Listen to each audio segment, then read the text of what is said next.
Hey guys, and welcome back to Another edition of the Battery Podcast. Today we're going to be going over the importance of having a consistent schedule and how it's actually kind of a good thing, and how I guess society has kind of deemed it as somewhat boring. But in our eyes, if you have an actually good consistent schedule that you thoroughly enjoy, it can be one of the best things that could ever happen to you in your life. Yeah, I mean, I was reading Jordan Peterson's book, and that's a big, I think that's one of his rules for the most recent book, 12 Rules for Life.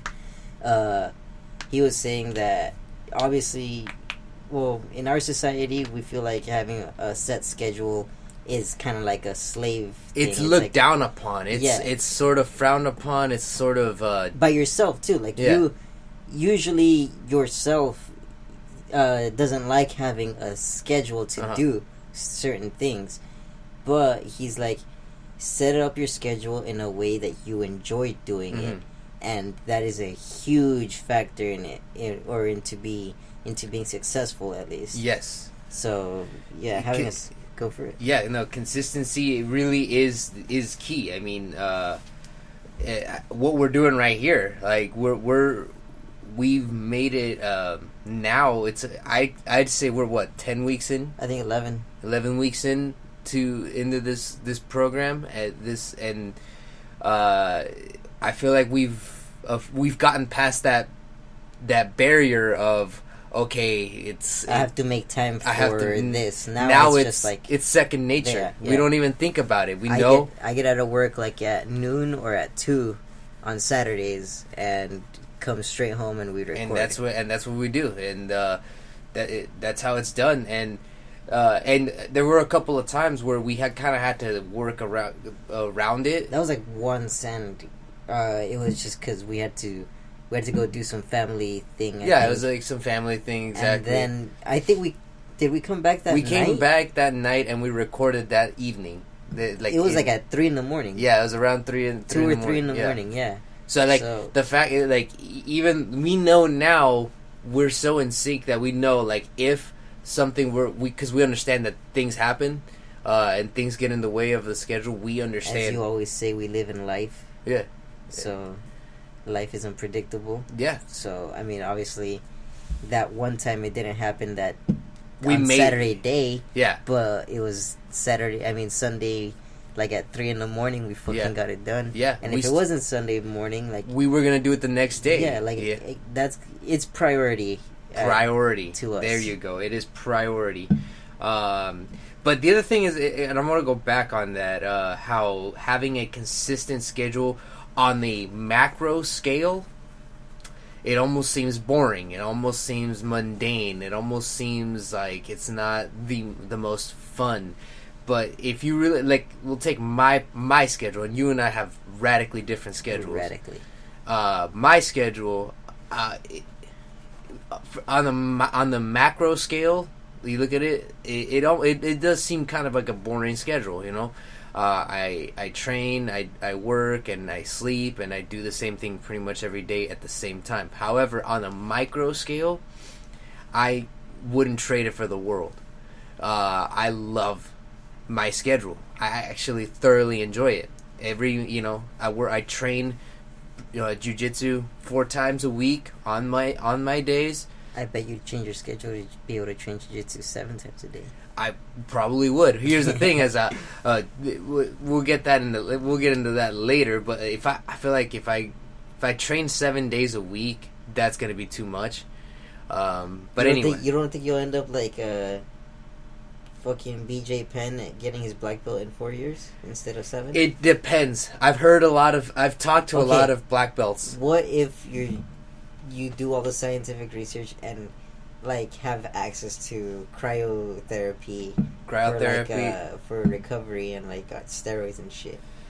I mean, first of all, it's more than just the consistency of his training, and it also comes down to the quality of the training. Not only that, but BJ Penn was winning mundiales, and I think he was like he dominated at IBJJF at the time. I gotta double check, but like he was he winning. Had the quality trainers. He had the quality trainers, plus he was winning big tournaments, like big tournaments. So not only would I have to be having, which I do, I have quality training. I know I have a good trainer and everything, but I'd have to also place in all of the biggest tournaments. I would have to place first at my belt level at every tournament in order to even get anywhere near what BJ Penn was able to achieve in that short amount of time. So I don't know. Like I said, I'm taking my time with the belt. I'm not even paying attention to the belt. Like I'm told, because like I've talked to a lot of black belts and they all tell me the same thing. Look, dude, enjoy every. You'll get it when you get it. Yeah, you'll get it when you get it. And that's the thing is, I don't ever want to achieve black belt not feeling like I'm gonna. Yeah. Like if and when I achieve black belt, I want it to actually be valid. Same. You want to know that you're like. Fuck yeah, I did it. Because it was a thing. It was like before I got my blue belt, everybody was telling me, "Oh, you should already be a blue belt. Like, how are you not a blue belt?" And I'd rather not. Like, I guess because the way my gym is set up is they do promotions every 6 months, and in order to get promoted, you have to show up. If your coach had you in mind to promote you, but you didn't show up to promotions, they're not going to give you your blue belt or your next belt until the following promotions. And so I didn't show up to the previous promotion on the last summer. It was last summer was the last promotion they had, and I didn't go to it because I didn't First of all, nobody told me what day it was. Nobody bothered to tell me that. But secondly, I honestly didn't. See, didn't know. I didn't know. But like, secondly, like, I was a good grappler, but I didn't feel like I was a blue belt. But even then, like, everybody was telling me, "Oh, you're probably gonna get your blue belt in the promotion. This is the last one, not the one I actually got promoted in, but the one before that."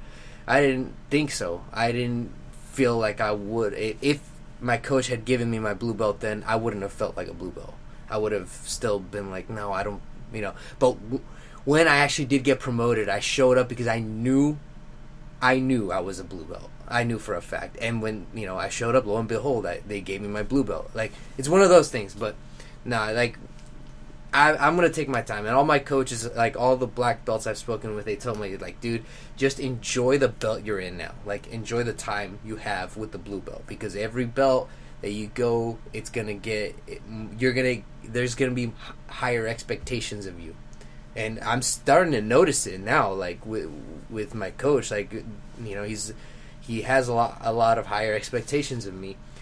But anyway, back to the schedule, back to having a consistent schedule. Like I said, I train my days that I train, Monday, Wednesday, Friday, occasionally Sundays. I do my weight training. I'll do my resistance training Tuesdays, Thursdays, and then Saturdays and Sundays as well. And then I come back home, I cook my food, I eat, I watch a couple YouTube videos, maybe read a couple articles, and I get ready for work. And I love it. I love it. That's the micro scale of my schedule. So that's the micro. It's what's actually happening in between, and that doesn't mean that there's no room to for spontaneity. Like there's no room for spontaneity. Continuity. Just kidding. Yeah. But there's no. That doesn't mean that I don't get to have fun and go out and I do that too. I have time for that as well. But there's just shit you gotta do. There's shit you gotta do. You gotta be responsible. Yeah, there is. Unfortunately. Yeah, there is shit you gotta do. There is shit you gotta take care of. And then you get to and then you get to go dance ballet or something. Exactly, and then when you go out, like you actually feel like you feel like you actually deserve it. Yeah, it's a good feeling when you're really is. I deserve this shit face. Yeah, exactly. Yeah, you're gonna go get drunk with your buddies. By the way, I rarely ever drink now. It's been a couple months for me myself. Yeah, like with me, there was a point where I didn't drink. Period.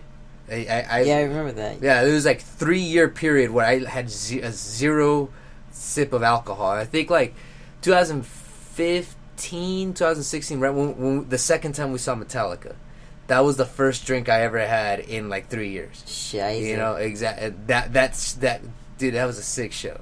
Yeah, But anyway, yeah. and so like now Wait, like the one at San Diego. San Diego, yes. That was the first time you drank in like in years? 3 years, 3 legitimate Holy years, shit, time 3 flies. years. Yeah. So it takes a special moment or like a special event, to get me to drink. Metallica, thank you. Yeah, exactly. So like I said, I rarely ever drink now. Like, and when I do drink, it's always planned. I think on average now in the last 2 years, I've drank. And then that's the thing is when I drink, I don't get shit faced. I just drink until I'm chill. I don't think you've ever seen me.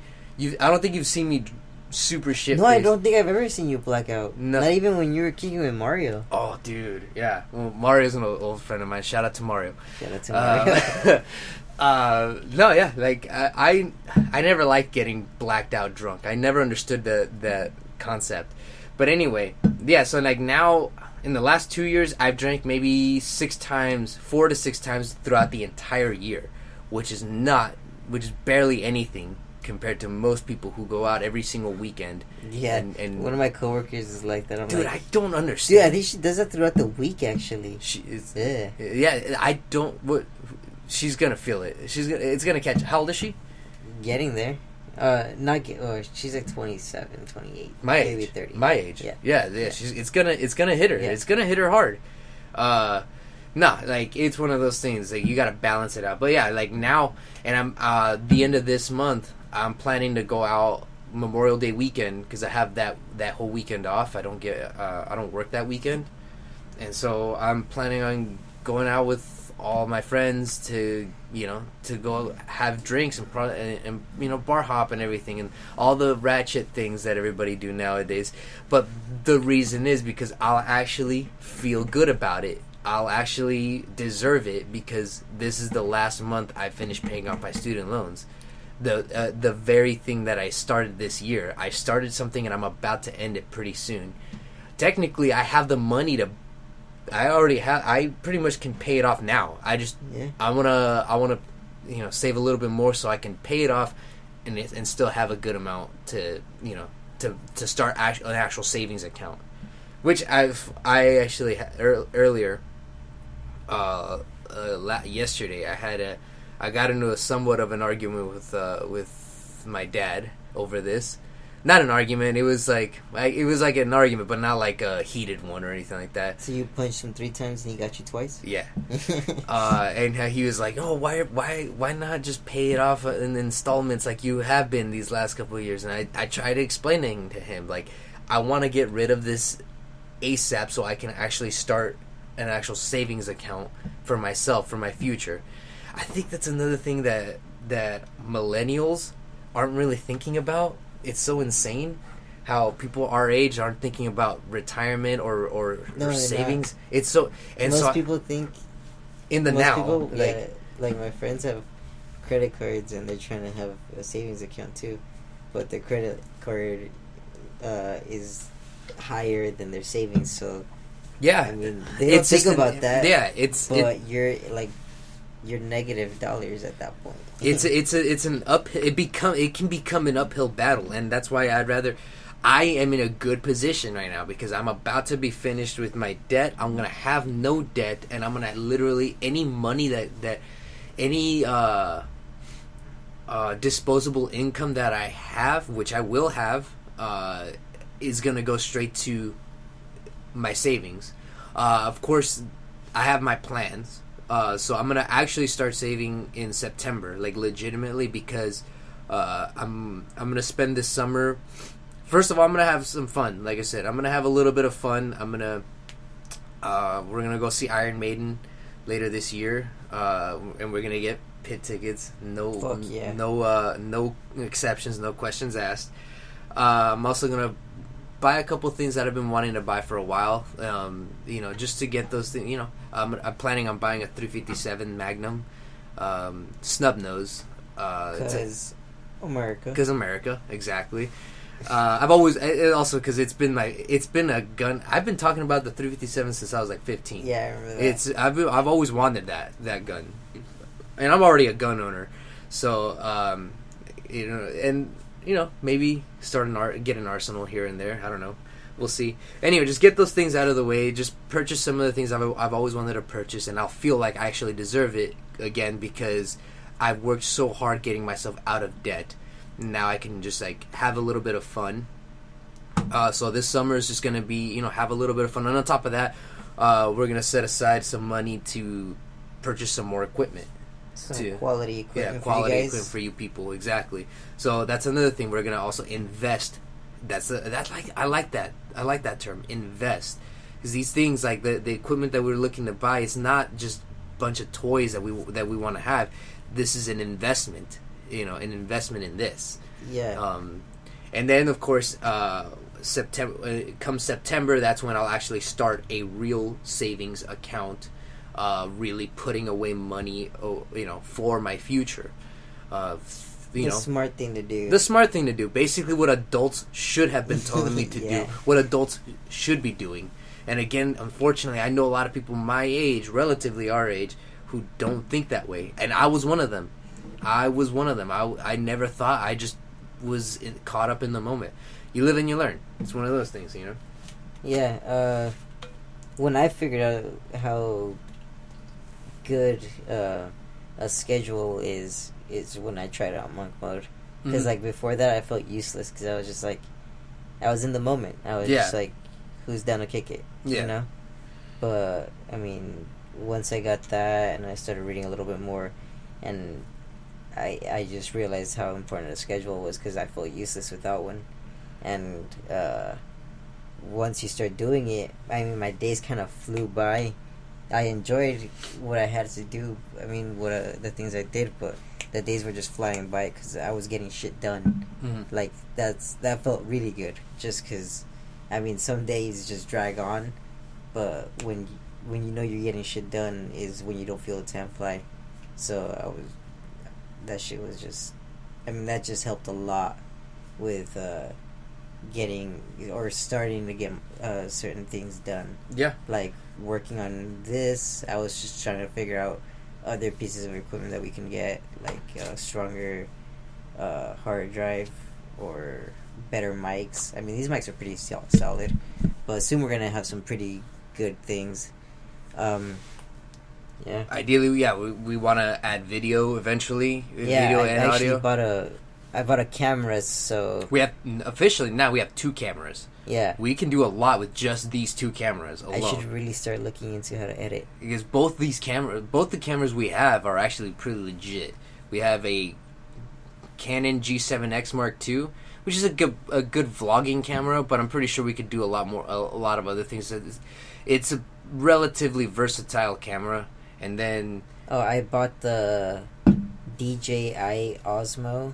It's like a 4K stabilizer camera, and I haven't really used it, which I'm pretty bummed about. But I'm gonna go turn that shit on, right after this and try to figure out how that thing works. Yeah, there you go. Try to figure how it works. Don't wait for that special moment. We're literally as we speak, we are troubleshooting everything we're doing right now.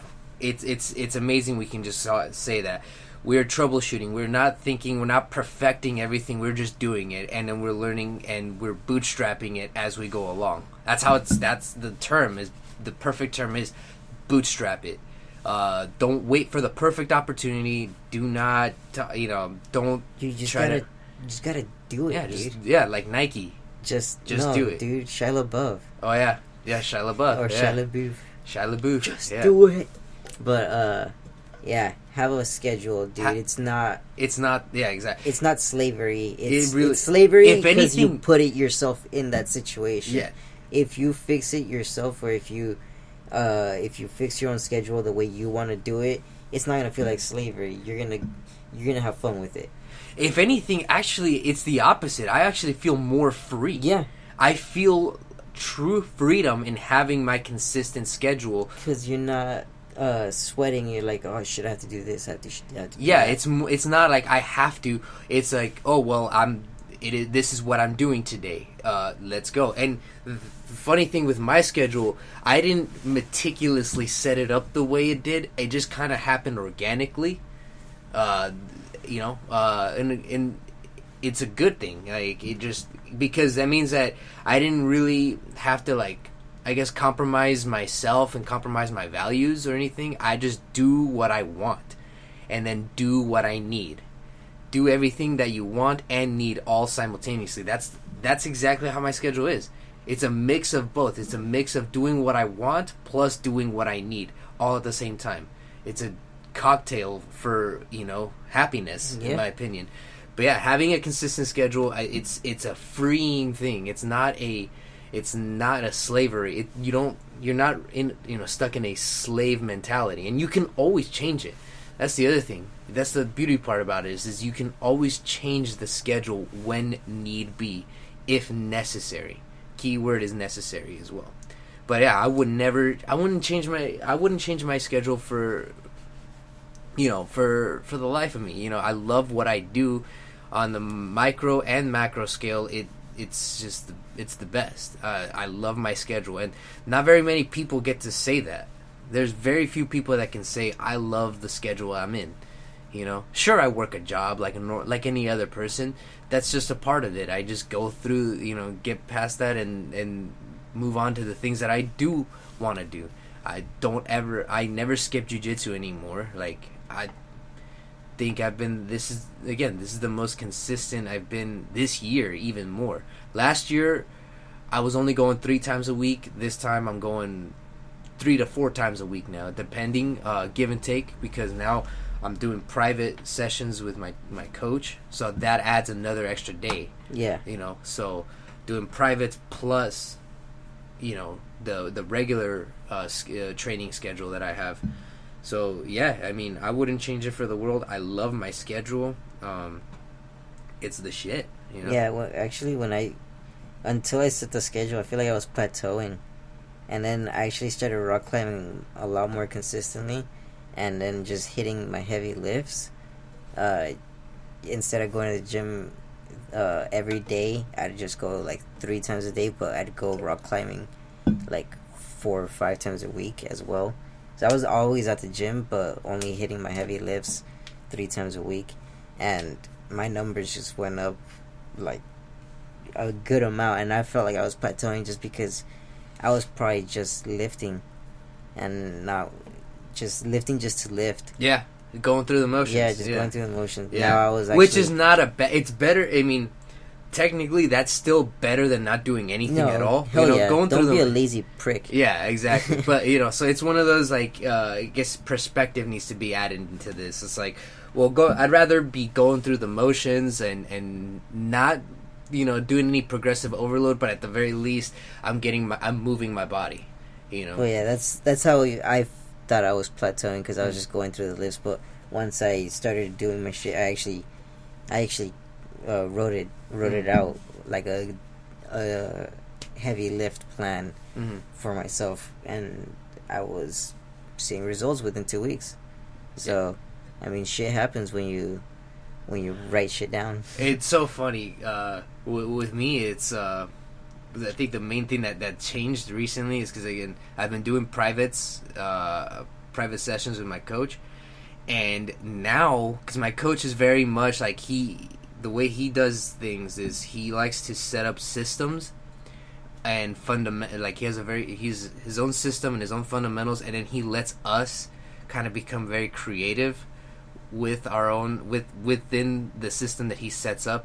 And yesterday, I've been working on this on this move, this system that I came up with on my own in jiu-jitsu. This is when I'm blowing my own mind here. I'm actually really excited about this. But basically, so what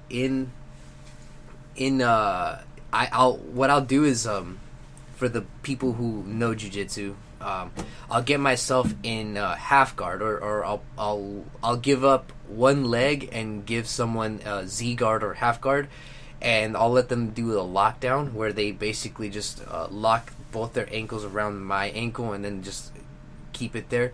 And so what I'll do is, they have my right leg trapped, and then with my left leg I'll step over their knees, and I'll slide my right knee out that's trapped, and I'll step all the way over with my left leg behind me, and I'll pull their legs towards me, and I'll catch them in a double Achilles. And that is a system that I came up with on my own. I'm gonna show Luis later with our other brother. I'll show him, because I showed with the test dummy. Yes, a test dummy. Because I showed my coach this, and he said, "Yeah, that's a pretty cool and creative way that of heel hooking someone." And here's the other crazy thing. Last year, I never ever would have imagined that I'd become a heel hooker, or that I'd catch heels, or anything like that within jiu-jitsu. Because I guess the heels now, like, heel hooking has become like such a big part of most professional jiu-jitsu fighters' games now. All the best guys in the world are, phenomenal experts at heel hooking. And I thought to myself, there is no way I will ever learn that. That's just so complicated. And yet my coach just set it up so perfectly. No, this is how it's done. This is the system. This is how it's done. I'm like, what? So now I'm catching people with heels. So you just stayed away from it because you thought it was too complicated? Yes. And now I'm developing a top and bottom game. Like, it's crazy. Like, I've made huge leaps and bounds in just a short amount of time with these systems that I've taken from my coach. And that's leading to the other topic I wanted to get into. Who you surround yourself with matters. Oh yeah, that's right. Here's the funny thing: in recent time, I don't really spend a lot of time with other people. Like, really just you when we do this, and that's it. Like, friends, like all my friends, I see them maybe once a month. Very rarely, because I'm just so busy. I guess the only other people really that I spend time with are my guys in jiu-jitsu, and that's about it, really. And those people are, they're on their quest as well, just as much as I am on mine. So I feel it. Like, I feed off of their positivity. And yes, I hung out with them outside of the gym too. And yeah, we're very, very like-minded people. I just kind of realized that at work, everybody's like a certain, or everybody just bitches and moans. Everybody's the same. Yeah. Everybody's the same, and I'm just not trying to be around that. No, yeah, you don't want to surround. Yeah, you don't. It only affects you if you allow it to affect. Yeah. Because here's the thing: at my work, where I work at, it's in an office, and Michael Scott. It's a Michael Scott style office, and so like, it's a lot of bickering between everyone here and there, kind of thing. And I'm sort of like the spectator with the popcorn, just kind of like sitting back and enjoy, and just kind of seeing these people bicker among themselves. They tried to set me up and put me in the middle of all the BS within the office, and I opted out. I said, no, I'm not going to play. They tried to get you to comply? Yeah, and I opted out. I said, this isn't my game. I'm here, I'm going to work, I'm going to do my job, and I'm going to leave.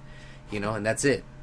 But no, I don't let that, get in the way. If anything, it kind of amuses me, because I think, and it amuses me, and it actually, I'm more thankful, because some of the people that I work with, and I'm not trying to put them down or anything, they're not bad people. It's just that, God, they feel like they are in a prison. I feel like I'm in a prison. In the planet bullshit? Yeah. And they feel like prisoners as well. And they really are almost prisoners, because they have, it sucks. I'm not trying to put them down again. It's just that, let's put it this way. I have more options in life than some of the people I work with. I do. And I'm incredibly grateful for what I have, especially because seeing the people that I work with, and it's just, some of them are just they're trapped.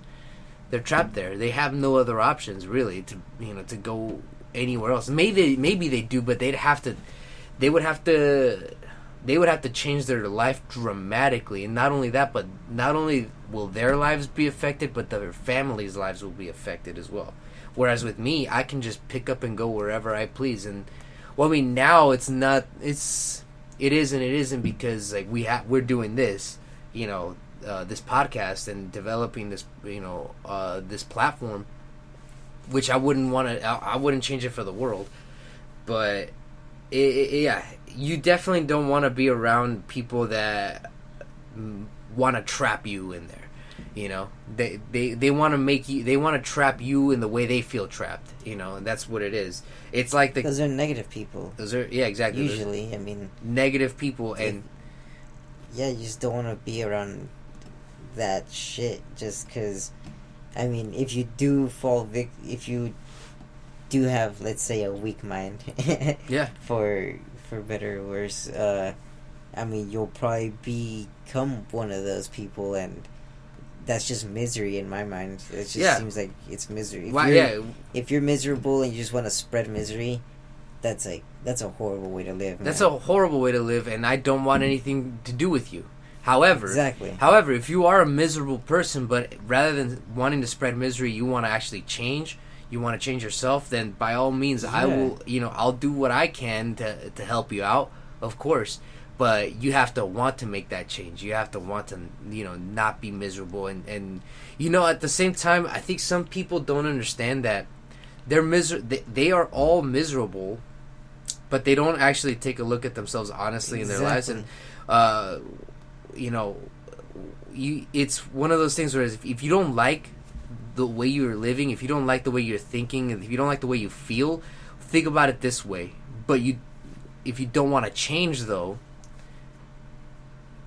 your best thinking got you to where you're at now. That's your best thinking.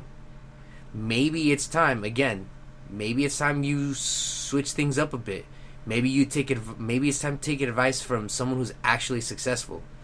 That's the thing, is I listen to people who actually have something going on for them, or are actually successful in their lives. That's the people you want to actually listen to. You don't want to ever listen to people who don't want to people who don't have what you want, basically. Like if they're giving you advice on things that you want but don't have them yourself, or have that themselves, like for money usually is the easiest one. If you're taking advice from people that don't really have money, like how are you going to move forward in your life? Are you going to take advice from a financial advice from a burnout who isn't really good with his money, but claims he knows better? Or are you going to learn from someone like Dan Pena, who's a multi-billionaire, who's been there, who's done that, who's been in the trenches and understands what it takes to make $1 billion? He has literally a video on how to make just $1 billion. That's impressive. Yeah, 1 billion, not like 20 billion, not like 4 billion, just 1 billion. That's it. 1 billion. It's so concentrated on how to make your first $1 billion. Selling nudes on Snapchat. Well, there's that. Yeah, we live in that reality now, by the way. We live in the reality. See, anything's possible, guys. Anything is possible. Dream big. That's right. Yeah. But yeah. And then, have a consistent schedule. Like I said, don't compromise. And do what you want and do what you need to do. Those are the two keys. I think that's key on how to set up a good, solid, consistent schedule that's going to move you forward. Well, let's put it the other way around. Let's do what you need and then do what you want. That's what I was going to say. See, so do what you need and then do what you want. Compartmentalize it all and put in and concentrate it, and then move forward from there. You'll see a difference, and you'll probably get happy with that difference. It's a gradual thing too. It just kind of happens organically if you let it. And then once you notice it, that's when you're just like, oh shit. Yeah. I didn't notice it until recently. Yeah, it took me a minute too. And again, it took me a good 6 months to really cultivate the current schedule that I have. And now my schedule in the near future is actually going to change radically. And so I'm going to have to, cultivate a new schedule, a new setup. It's gonna change. And that's always fun. And that's always fun too. And I'm prepared for that. I'm mentally prepared for that. I've gone through several different changes in schedules in the last 10 years. And I've always acclimated really well to every single schedule. So yeah, it just takes a few months to really cultivate and get used to.